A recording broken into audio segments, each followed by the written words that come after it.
하나님께서 주시는 말씀은 누가복음 16장 10절에서부터 13절까지 말씀이 되겠습니다.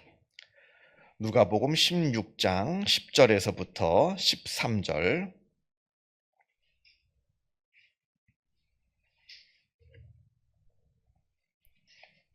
누가복음 16장 10절에서부터 13절까지 말씀 같이 한 목소리로 읽겠습니다. 지극히 작은 것에 충성된 자는 큰 것에도 충성되고 지극히 작은 것에 불의한 자는 큰 것에도 불의하느니라. 너희가 만일 불의한 재물에도 충성하지 아니하면 누가 참된 것으로 너희에게 맡기겠느냐? 너희가 만일 남의 것에 충성하지 아니하면 누가 너희의 것을 너희에게 주겠느냐? 지파인이 두 주인을 섬길 수 없나니 혹 이를 미워하고 저를 사랑하거나 혹 이를 중히 여기고 저를 경히 여길 것임이니라. 너희는 하나님과 재물을 겸하여 섬길 수 없느니라. 아멘. 오늘 본문은 예수님께서 충성에 대해서 주시는 말씀입니다. 그리고 오늘 본문의 좀 이야기들을 우리가 좀 물론 이따가 다시 설명을 하겠습니다만, 오늘 내용의 말씀이 쉬운 것 같아도 참 어려운, 해석하기 어려운 말씀이다라는 것도 미리 말씀을 좀 드립니다. 먼저 우리가 갈라디아서 5장 말씀을 보게 되면 성령의 9가지 열매가 나옵니다. 사랑, 희락, 화평, 오래 참음, 자비, 양선, 충성, 그리고 온유, 절제 이렇게 나오는데, 이 충성이라고 하는 것이 성령의 열매입니다. 우리가 성령 충만하게 될 때 맺게 되는 열매이고, 그리고 충성된 삶을 사는 것이 바로 성령의 사람들이 살아야 되는 삶이다라고 하는 겁니다.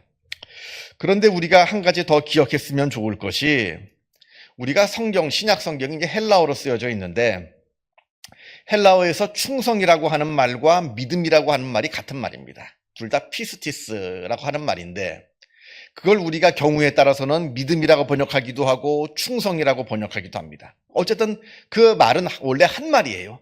같은 말인데, 피스티스라고 하는 이 하나의 단어인데, 이걸 우리가 이제 우리말에서는 충성과 믿음이 이제 따로 분리가 되어 있는 말이라서 문맥에 따라서 이게 믿음이라고 번역했으면 좋겠다라고 했을 때는 믿음으로 번역되어 있고, 이 피스티스라고 하는 이 같은 말이 충성이라고 번역했으면 좋겠다라고 했을 때는 충성으로 번역을 해놓았습니다. 근데 어쨌든 원문에서는 같은 말이에요. 그게 무슨 뜻이냐면, 믿음과 충성은 결국 같은 거라고 하는 겁니다. 우리가 하나님을 믿노라 하면서 충성하지 않으면 그럼 믿는 자가 아니에요. 왜냐하면 충성이 믿음이기 때문에 그러합니다. 내가 하나님을 믿는다라고 하는 것은 그저 머리로만, 그래서 내가 입으로만 내가 하나님 믿습니다 하는 걸로 끝나는 게 아니라는 거예요.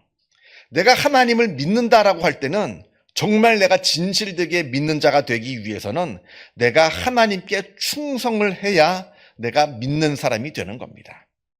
그래서 내가 믿는 사람이냐, 내가 하나님을 얼만큼 믿느냐라고 하는 것을 알고 싶다면 내가 하나님께 얼만큼 충성하느냐, 이걸 보면 압니다. 그걸 보면 내가 하나님을 얼만큼 믿고 있느냐를 알 수 있다라고 하는 겁니다.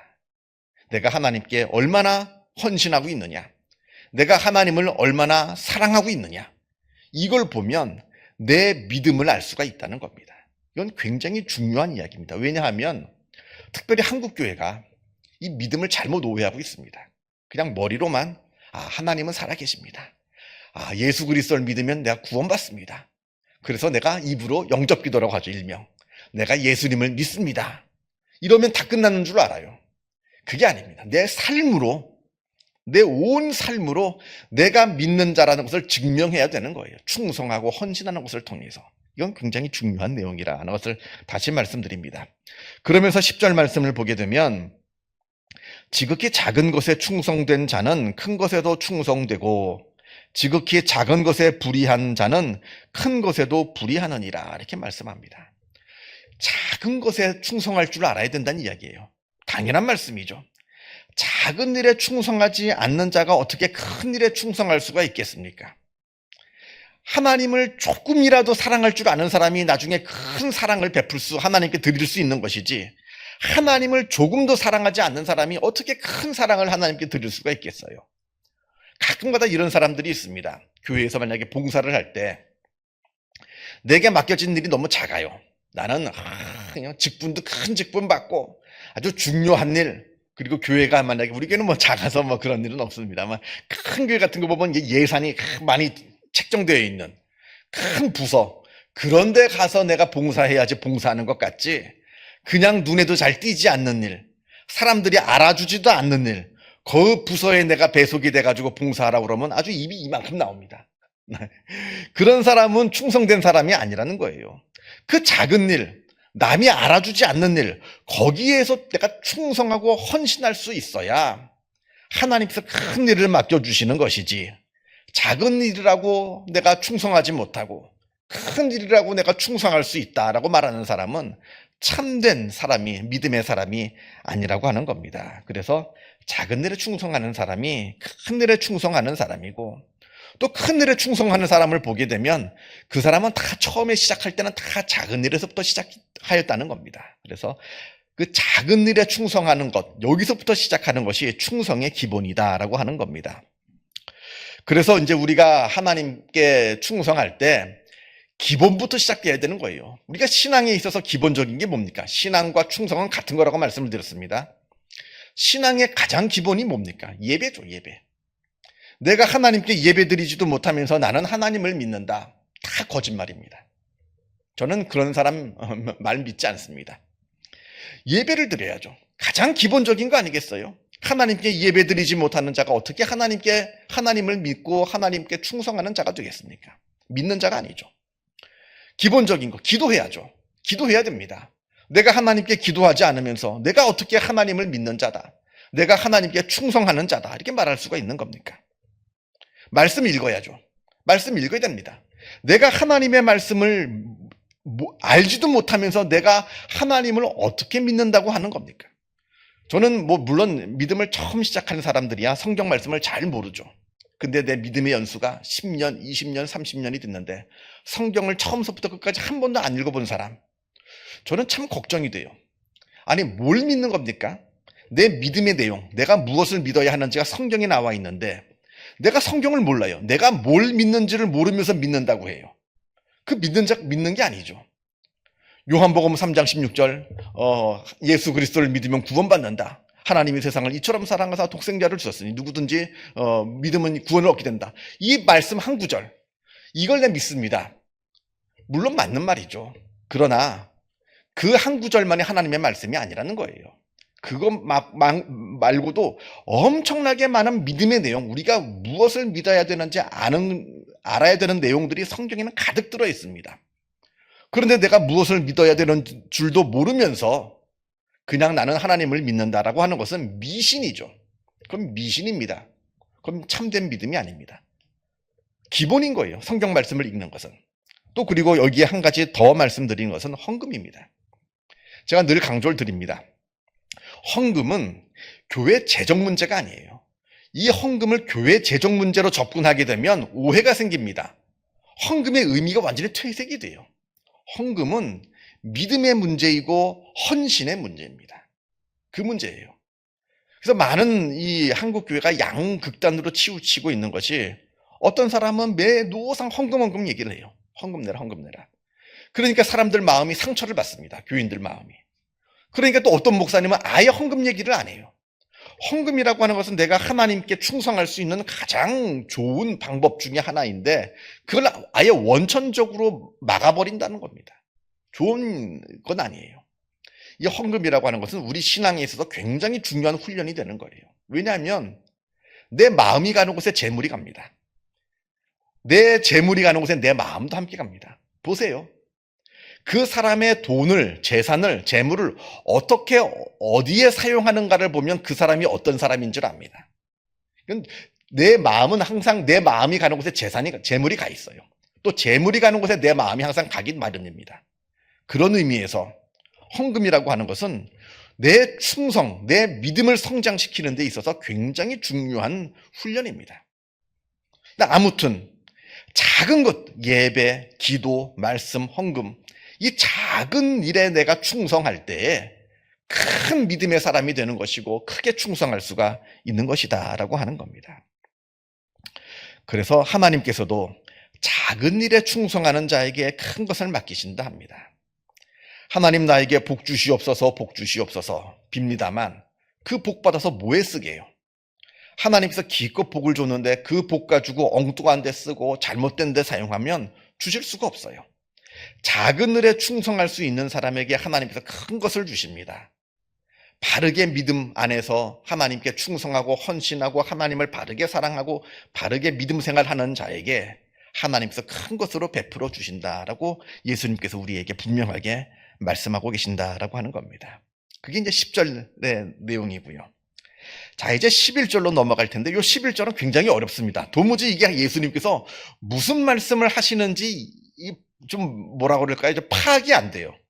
11절을 보면 너희가 만일 불의한 재물에도 충성하지 아니하면 누가 참된 것으로 너희에게 맡기겠느냐 이렇게 말씀하시는데 불의한 재물에 충성하라는 얘기냐, 잘못된 재물, 악한 재물, 잘못된 방법으로 번 돈 여기에 충성하라는 얘기냐, 이게 참 어려운 얘기거든요. 왜냐하면 아무리 돈이 중요하다 할지라도 우리가 잘못하면서 죄를 지으면서 못된 짓 하면서 돈을 벌 수는 없거든요. 그건 하나님께서 기뻐하시는 일은 아닙니다.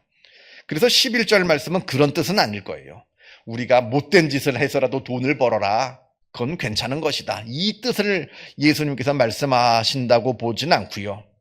그냥 제 생각에서는 10절 말씀하고 연결되어서 비록 불의한 재물이라고 말씀하셨지만 작은 것, 보잘것없는 것, 귀하게 여기지 못할 것 이렇게 생각하는 것이 좋을 것 같아요. 그래서 불의한 재물이라고 하는 것은 이 10절에 나온 것처럼 작은 일에도 충성하지 아니하면 누가 참된 것으로 큰 것으로 베풀어 주겠느냐, 이렇게 그냥 해석하면서 넘어가는 것이 좀 맞지 않겠는가. 이 학자들도 좀 뭐 보면 크게 11절에서 어려웠는지, 이 말씀을 해석하기가 어려웠는지 속 시원하게 대답을 해주는 학자들이 없더라고요. 그래서 그렇게 하고 넘어가는 게 좋을 것 같고요. 11절 말씀은. 그러면서 이제 12절, 너희가 만일 남의 것에 충성하지 아니하면 누가 너희의 것을 너희에게 주겠느냐. 남의 것 누구겠어요? 하나님의 것이겠죠. 하나님의 것에 충성하지 않으면 어떻게 하나님께서 너한테 너의 것을, 내 걸 주겠느냐, 큰 것을 주겠느냐 하시는 말씀입니다. 그러니까 하나님께 충성하는 자가 복을 받는다 하는 이야기가 12절에 나오는 이야기입니다. 그러면서 13절로 넘어가면 다른 주제로 넘어갑니다. 다른 주제로 넘어가는데 돈과 하나님 두 주인을 섬길 수 없다는 얘기죠. 이것도 충성에 대한 이야기입니다. 충성에 대한 이야기. 누구를 섬길 것이냐? 하나님을 섬길 것이냐? 돈을 섬길 것이냐? 돈은 좋은 겁니다. 간혹가다 목사님들 중에서 돈은 나쁜 거다라고 말씀하시는데 그건 잘못됐어요. 돈이 나쁜 거면 그 목사님은 사례비를 1절 받으면 안 되죠. 돈 한 푼 받지 말아야죠. 그죠? 그리고 성도들 재물의 복을 달라고 빌어서나 기도해서는 안 되죠. 왜냐하면 돈은 나쁜 건데. 나쁜 걸 주시옵소서 이렇게 기도하는 못된 목사가 세상에 어디 있습니까? 성도들한테. 돈은 좋은 겁니다. 그러나 돈이 좋은 거지만 좋은 것으로 남기 위해서는 우리가 하나님을 돈보다 더 사랑해야 된다는 거예요. 이게 충성입니다. 돈은 좋은 겁니다. 돈을 좋아하죠. 돈 싫어하는 사람이 어디 있습니까? 저도 돈 좋아합니다. 그러나 중요한 것은 돈보다 하나님을 더 좋아하고 돈보다 하나님을 더 사랑할 때 그 돈이 복이 되는 거예요. 그런데 내가 돈이 너무 좋아서 하나님보다 돈을 더 좋아하고 하나님보다 돈을 더 사랑할 때 돈은 나에게 복이 되는 것이 아니라 오히려 화가 되는 겁니다.